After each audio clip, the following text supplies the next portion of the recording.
Bote bandeko, nous nous surtout vous avons la script à Kevin, émission la script à manette.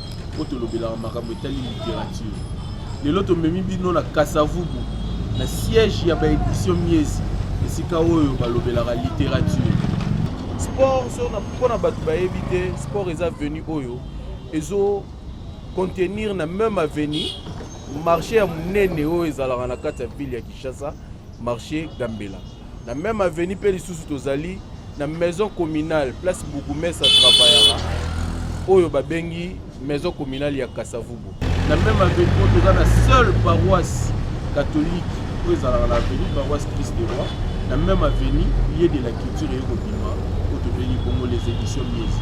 Avant de visiter les éditions Miezi, to retourna nanu bato baza nzinga soki bayebi ndako oyo ezalaka nini to esalaka nini tolanda. Bonjour bandeko. Et bien d'accord, c'est ah oui, les éditions Miezi. Et bien monsieur Zani. Et bien monsieur Zani. Et vous pouvez éviter à ces amis.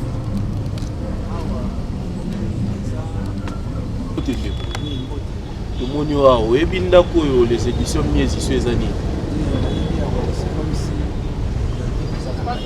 Bibliothèque. Et je bois à ta moi lisse.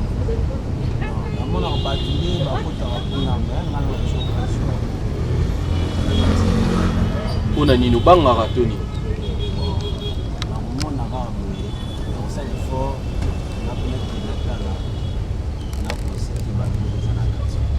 D'accord, ils ont malin mis ils ont fait les côtés à probabilité. To luki sunde au mususu ebisa biso soki ayebi les éditions Miezi. Bonjour maman. Bonjour. Tout le monde aux voisins ndako oyo. Et puis soki ezalaka nini? Bon bah voisin na bino tout na teso ki batia eloko nini a eza bibliothèque eza librairie oza na droit ya kokota air nyonso tout c'est ba fongoli ata ce porte eza polele pour boire liso tindi bana bakende otanga bakende redécouvrir ba livre. OK, merci na op.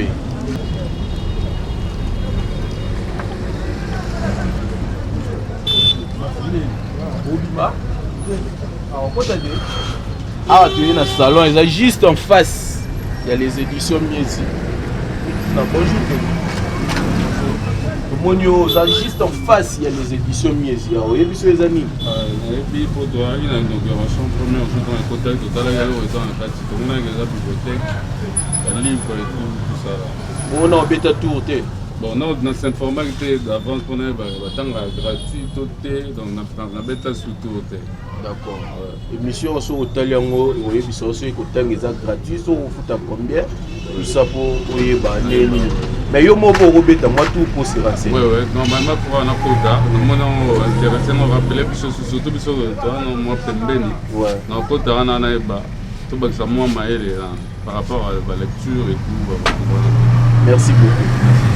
Si vous avez tout dit, vous avez dit sur l'édition Miezi. Vous avez na kati pour découvrir ça la radio. Les amis pratiquement les amis quoi. Pour découvrir la mission de les éditions.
nyonso boza kolanda biso na chaîne na biso Scripta TV. Chaîne elobelaka mingi littérature nde. Comme tobandaki déjà koloba, lelo toza na siège ya maison d'édition Miezi. Beaucoup ba IPT maison d'édition Miezi eza nini. Tosola yango na responsable nango lelo to yambi lelo maître Bia o azape écrivain mais lelo tolobela mambo tali ba beaucoup na été. Lelo tolobela mingi maison d'édition Miezi. Bonjour maître. Mbote. Tu sepeli mingi koyamba na émission na biso. Appel à sepeli. Ce qu'il faut tolobela maison d'édition Miezi. Eza nini? Miezi eza projet oyo tomemi ngai na bandeko misusu oyo tolingaka makambo ya makomi mingi. Alors projet wana ezali mingi édition ezali esika oyo ba buku esalamaka. Alors biso eloko tolingaki mingi ezalaki to banda kosala ba buku mais oyo tokobenga ya littérature. C'est-à-dire eza ba solo, ba roman, ba théâtre, poésie po tomoni ke na côté wana moi kolemba moko ezali na ndenge toza na mboka ezate quoi. Bon né toza na mboka tokoloba to eza domaine moko eza moins faible. C'est vrai que de manière générale makamba ba buku eza na makasi mingi te. Oui. Mais particulièrement makambo etali ba buku oyo ba bengi fiction ou principalement littérature au sens strict. Ils ont vraiment makasi mingi te. Donc yango biso to lingaki to fina esika wana. Donc yango to sali ndako ya édition et ndako édition wana totali to moni que les kambo ya livre ezaka les kambo édition te. Au livre ezalaka eloko ba bengi na chaîne. Donc na chaîne wana to bandana na étape ya liboso ezali bakomi bato bakomaka il faut d'abord que ba vocation et botama posa ya kokoma bakomi ezala yango moni na awa mingi te mais na mboka msomoni mingi za o babenga détection des talents. Oui. Notamment la concours ba nini bele ba activité bele déjà la bala miki pe le ça la détection des talents ba naissance à ba vocation ils ont le fait que mokomi azo mona ba écrivain ya mikolo voilà donc azo mona moké aller à fond l'été va mon écrivain net yo émission ça la boye et ça que muta mona moké moko boye alinga mambo koma mais à fond l'été TV amoni ah muto là est écrivain donc nous va commis tata nous va écrivain donc ils ont musala na kosala et puis ba concours ezali ils ont permettre ba talent et botama et tout ça et puis ba bazo kuta na peine ba livre rose oza olinga mambo livre mona livre te donc pour ça ngo ku felo la mutema type au détourner on dit là mususu revenir au commentaire ba nzembo pour au moins musicien au commun musunga nzambe pasteur mais OK vocation ça mon commis moni parce que mo beta ma solo belé na cher en réalité aux années écrivain mais vocation écoutani na occasion te se nourrir te pour écouter na beaucoup te pour na ba comité mutu pa ko ya ko encourager na musala ezate donc on est la première étape il y a chaîne wana deuxième étape à chaîne wana ils allient ba éditeur une fois que mon commis a coûté une vocation na a décidé qu'on coma il faut mutu oyo azwa abimisela les livres alors ah oui loko ça la ça mingi nous combien mon soit comme éditeur au babengo auto édition c'est-à-dire mon combien mon azui bon on a les sous sortir alors que les camonettes beaucoup pas si dans les que et classe au batanga rakoma mokomi za raté diplôme ya mokomi ezate bato baza batanga littérature eza musala bango eza kotanga musala oyo bato mususu bakoma déjà basala mais kotanga kokoma boko mokomi ezala raté alors pona kosala pona koyeba que vraiment ndengo zokoma boye eza likambo oyo eza na mbano eza na valeur que bakopesa ngo valeur il faut moto mususu ayebiso yango et normalement à part ba autre baki ba concours ba nini tokolo ba moto akopesa yo valeur wana eza éditeur. Éditeur muta oloba a texte oyo komi, ils a texte oyo bakobi misana miso bato. Et pendant la qui que éditeur pose à la sûr que vous avez vraiment mon commis solo, il faut à la sûr que vous avez mon commis solo pour y à Rosambo on a y à côté si na kati il y a projet na yo à bimisi ba livre ngo ateki yango. Moni donc risque commercial au ya kozwa et ça pour justement à convaincu que vous avez mon commis. Et puis malheureusement il y a un thème ça la mingi ah ça mon yé mon quoi sentir que ça mon commis. Yé mon quoi a décidé qu'il faut bimisa livre. Yé mon quoi beke a beti à na bureautique ba bongi c'est lié. Yé mon quoi a eu contact imprimeur pour ba éditeur musupe voilà ça la mingi a imprimerie.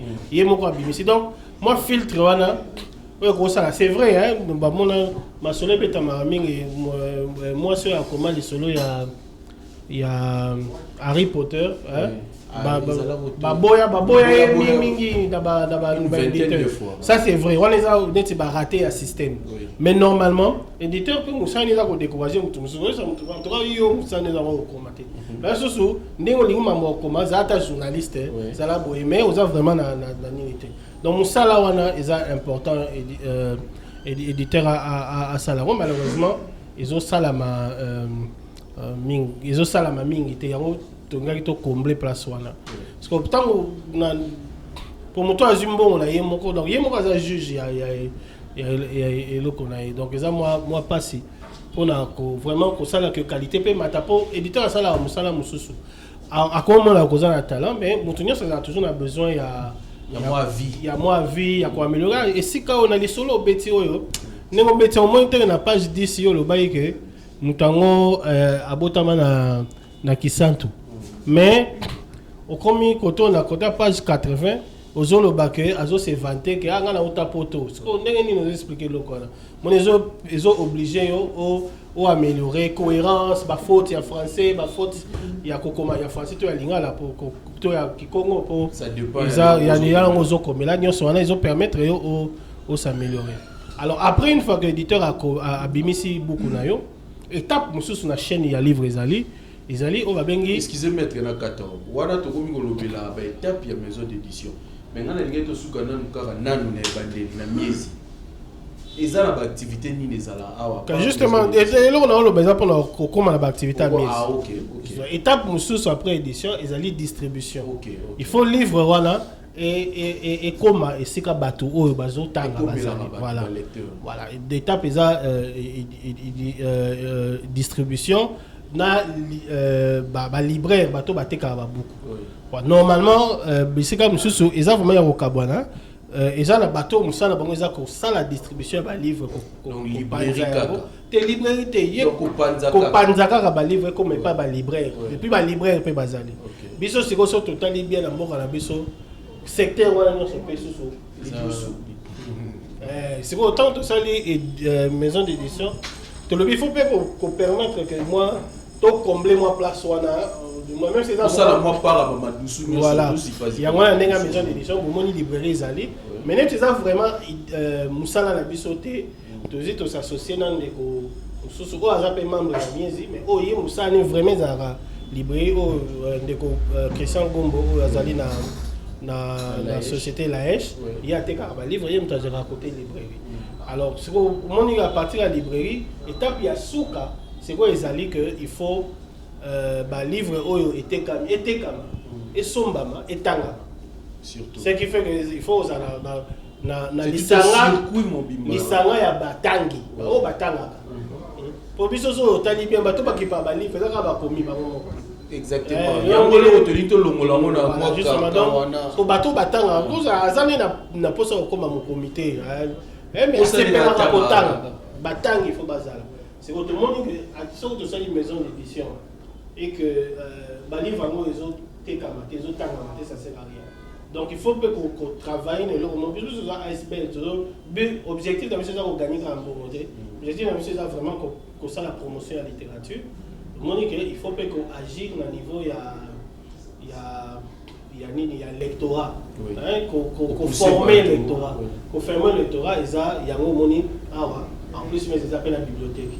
Alors caractéristique de la bibliothèque de les alliés essentiellement au moins dans la ils ont un livre autre rôle congolais, un livre comment na congolais, na un livre oyo et comment l'écolo ya Congo.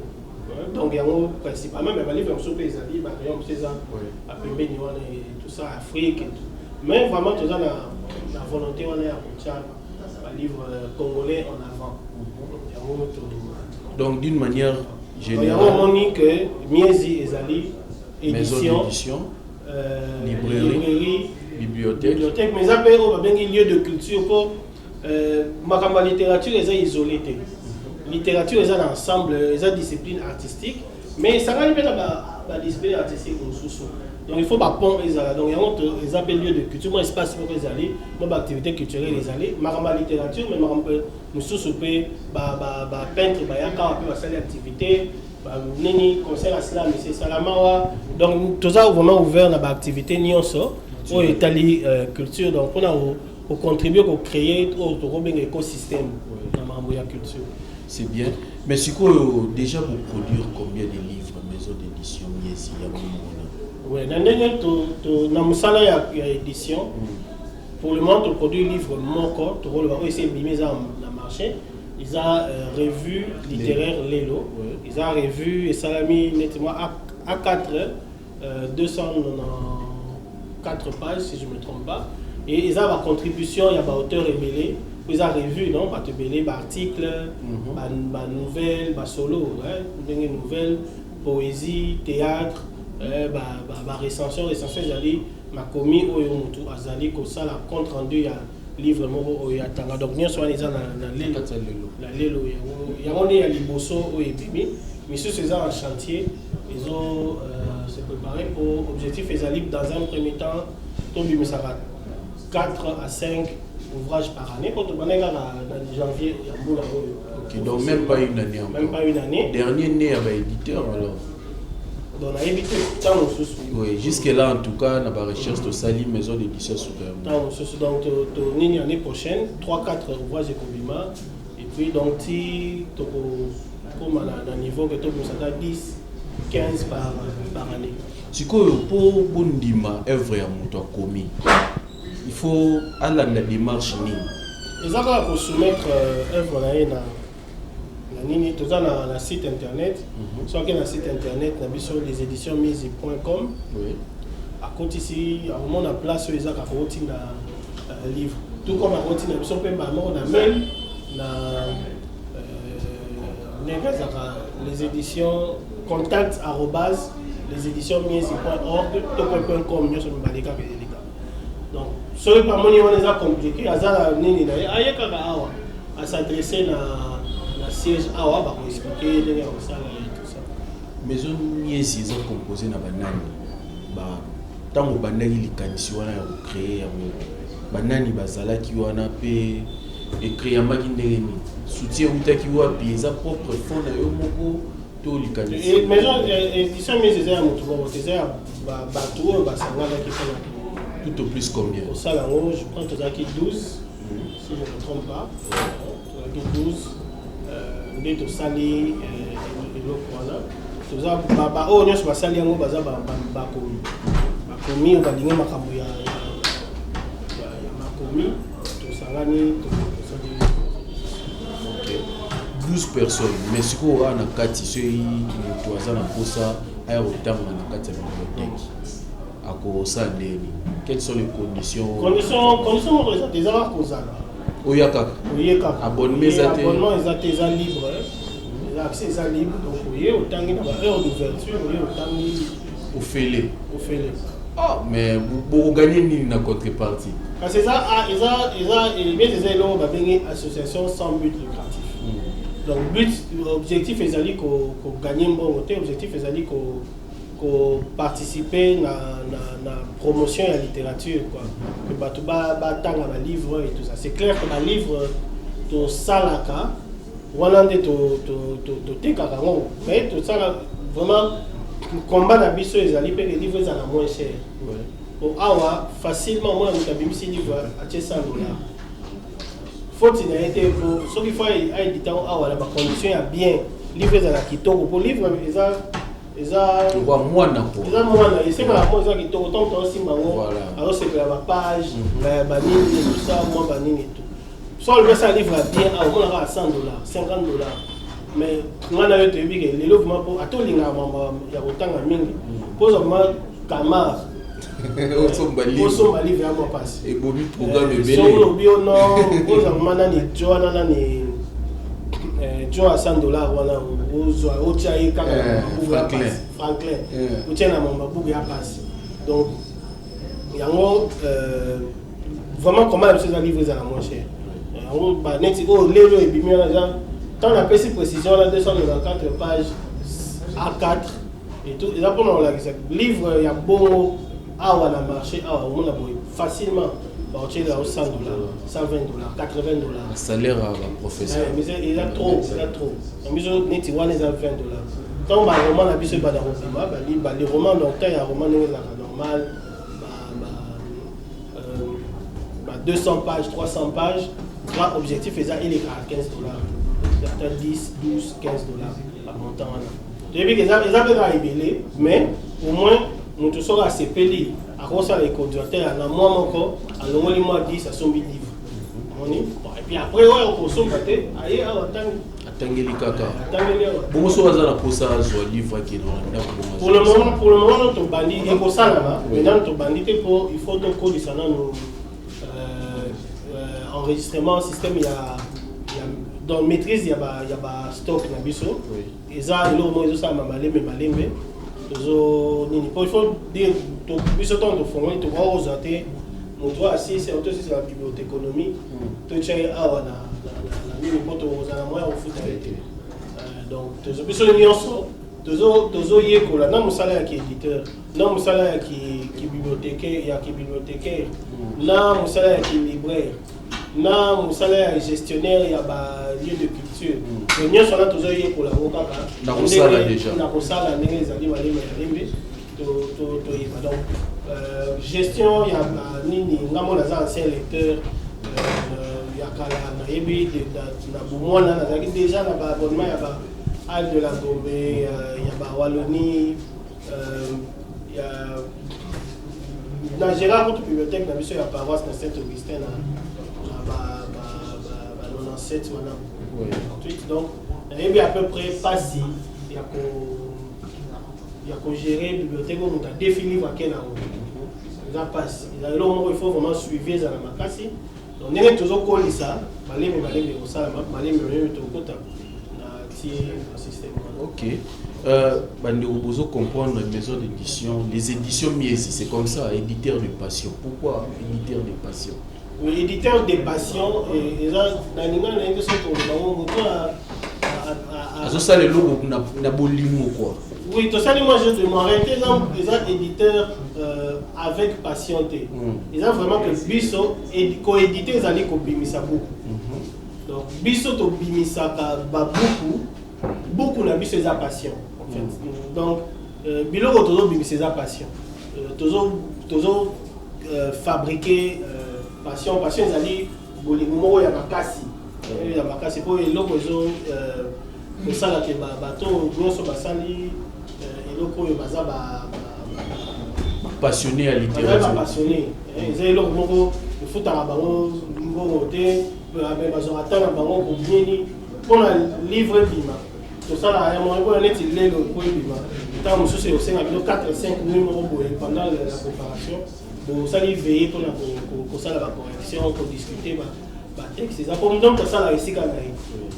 Asa déjà na ma kamne pe ça que moi libre donc vous voyez jamais pour empêcher à Lucas donc toujours besoin aux hommes donc nous sommes là pour nous mais c'est la passion donc vraiment passion bongo ba livre ko se procurer mon ndenge deti ba livre ezali to somba na ba voix nyonso eza possible ya kosomba mbini utape pa ya bandeko bakomi mosusu to somba pa ba libraire, ba éditeur, on a vu son bouquiniste, on a été la C et tout, et puis bon, tous les partenaires, on a vu ça, on a appelé membre Gombo, Christian Gombo, il y a appelé monter qui il y a mis ici quand il y a ce bouquet pour maman.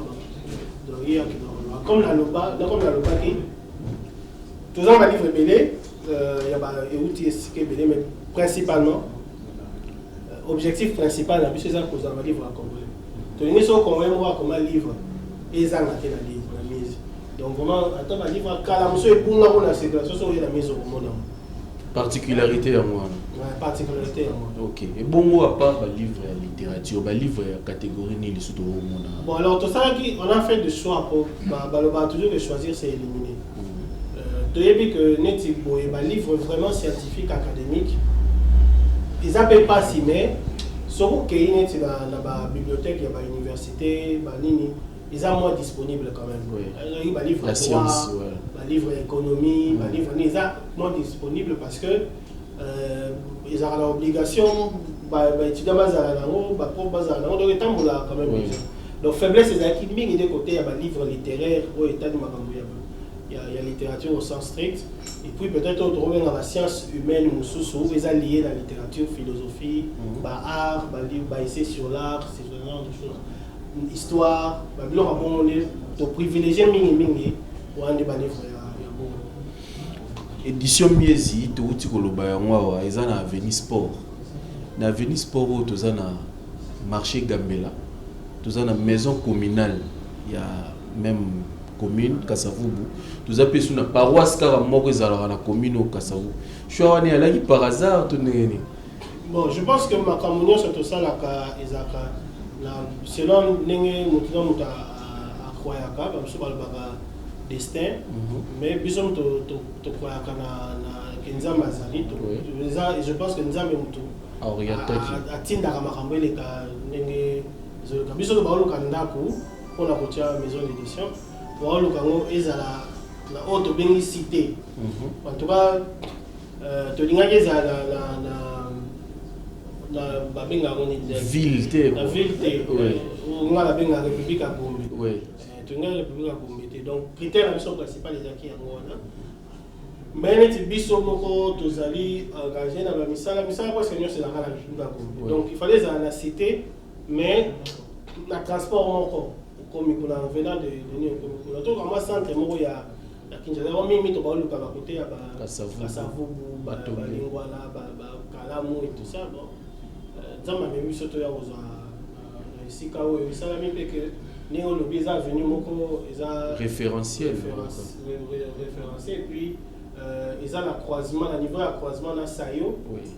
Sayo au pays bani ba université Beleza awa église kimbangiste ezali biba ezali donc ils ont vraiment ici comme ok to singa bandeko to tangaka to tinda bana ba livre bana pezali oui ba livre bana pezali donc bana pe bayaka awa eza gratuit nga d'ailleurs na kamwe nga na kanisa ki fena sumba abonnement nga déjà mais eza ofele c'est quelque chose de particulier na été ce bo gagner ndenge nini na ndenge mutu ofele bongo so eza par passion te na éviter mais est-ce que vous aurez rappelé ba abonner régulièrement est-ce que vous avez une idée ba lecteur to ba écrivain te ba lecteur mingi bana ba élève ba étudiant pe moi tout ça y pour ayer gaza la place mon ba vendre na mo ité atanga ba notes na mais le fait qu'il y ait place à beaucoup je me suis super azuma beaucoup tanga bon et surtout que bolier ça ka moli moté particularité pe na moni musu restaurer zali moi restaurant moko vraiment est présenté ba plat moko moins cher pour vous permettre que mais tout ça est à la société en tant que depuis tongo ti pourquoi a dit que dans moi si je me trompe pas là 8000 francs 8000 francs à la moi plat moko et moi le colo moi nini kané za la moi likemba moi au moins allié ça peut nzoto allié c'est peu nzoto gaza makasi encore on a une expérience vous avez sonné na outil campus na une bibliothèque donc il va matinol ti soiranta donc tongo tipo alors faut moi place mo mais malheureusement place bon que moi cher faut bima ce sont loca ici comme sous tout ça là tu veux quand même dans les locaux et puis activités à la kawa biso attente ya ba activité culturelle les a refilé donc sur une activité culturelle au sommet le retour au foot et le retour mais en contrepartie si on veut pas en contrepartie mais toujours obligé un peu ba ko ba trop somba rolia mais so ngo somba rolia aujourd'hui que les ali so pe osomba masanga pesa. Ok, là c'est bien. Tout comme déjà au Komanasuka, si quoi on peut sa votre adresse et puis que c'est un congolais mimi par rapport à la littérature.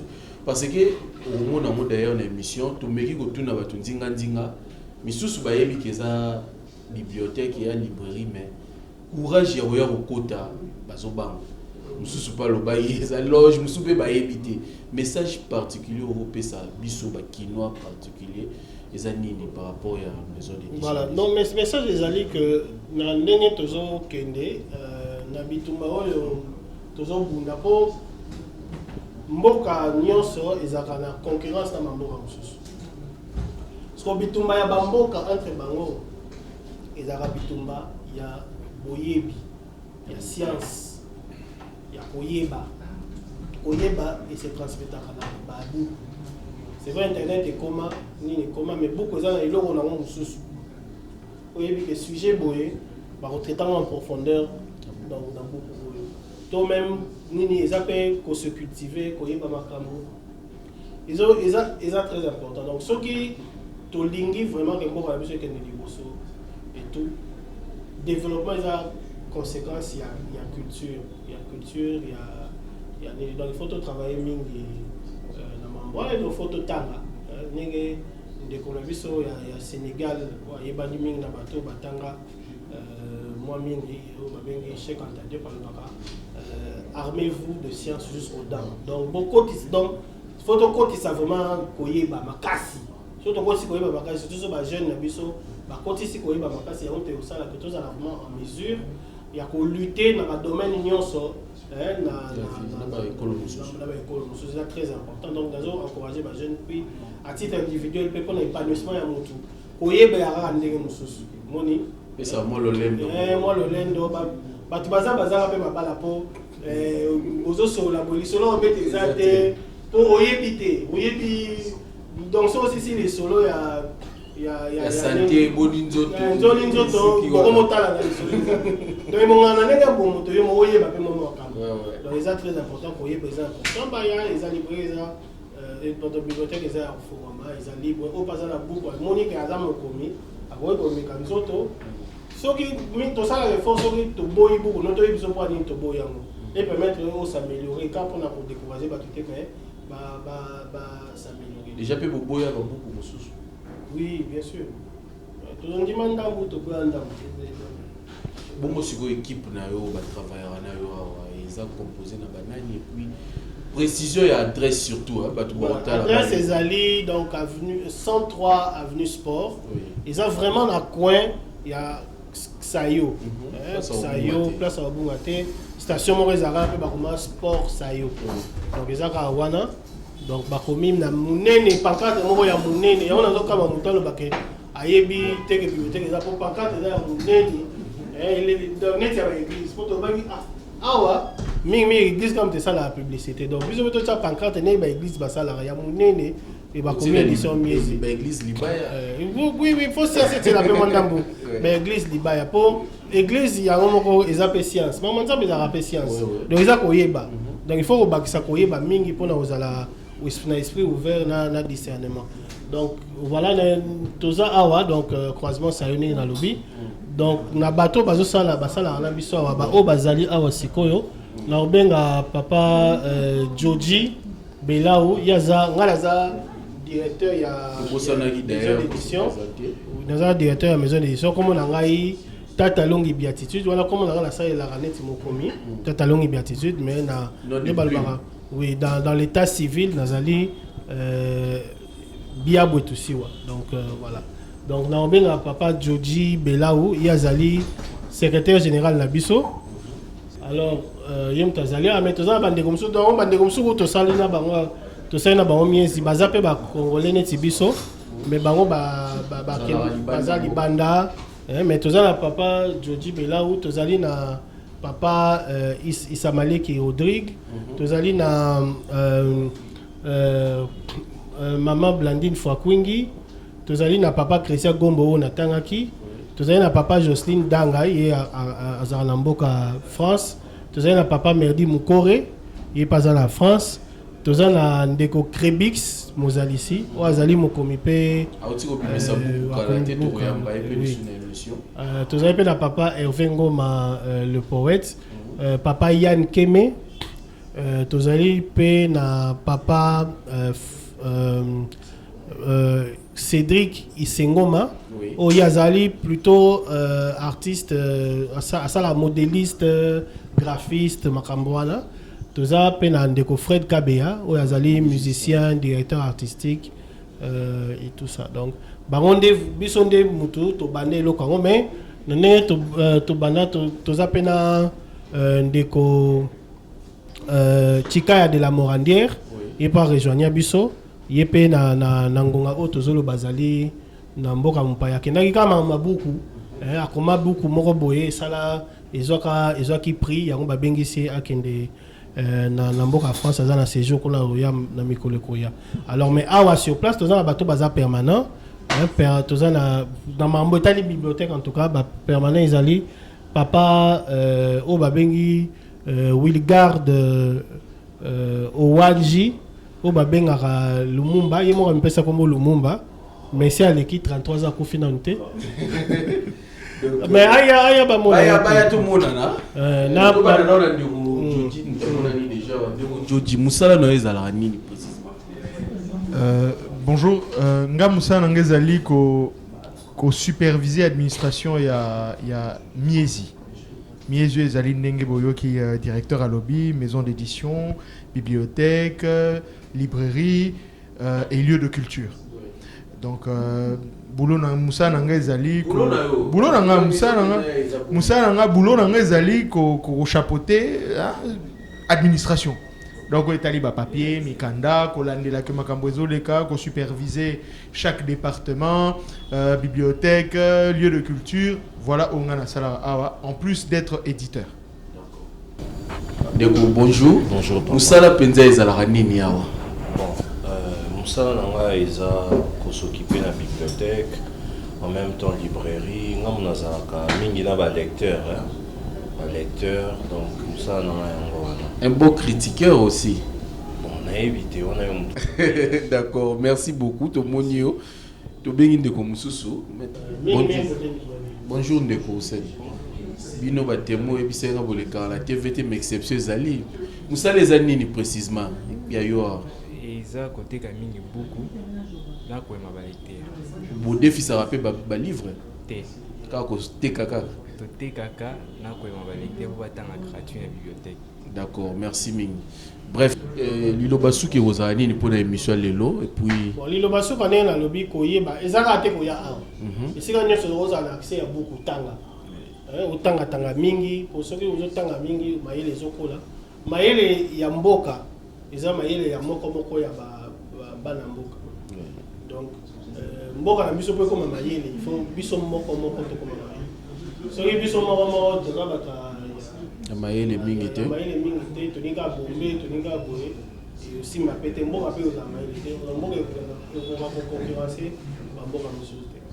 D'accord, toyambaki mettre Tata Longi Beatitude comme directeur ya maison d'édition édition Miezi mais tokoyamba pe lisusu mettre poto sola mambo tali babuku na ye misato oyo ezali déjà j'espère que msupe robima et oyo suka ezali bateki mboka pour nani bateki mboka je crois on aura encore un autre rendez-vous avec maître toujours disponible malgré l'emploi du temps chargé à nous qui a créé les biso temps pour tokutana on espère qu'on retrouver toujours temps pour tout cela na kati pena beaucoup na message ezalaka moko totanga mingi totanga chaque jour s'il le faut pour kotanga ekomisara mutu nde mutu.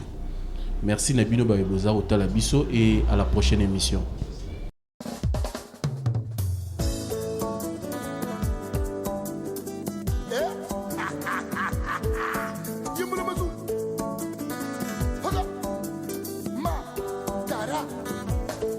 Yabe hatia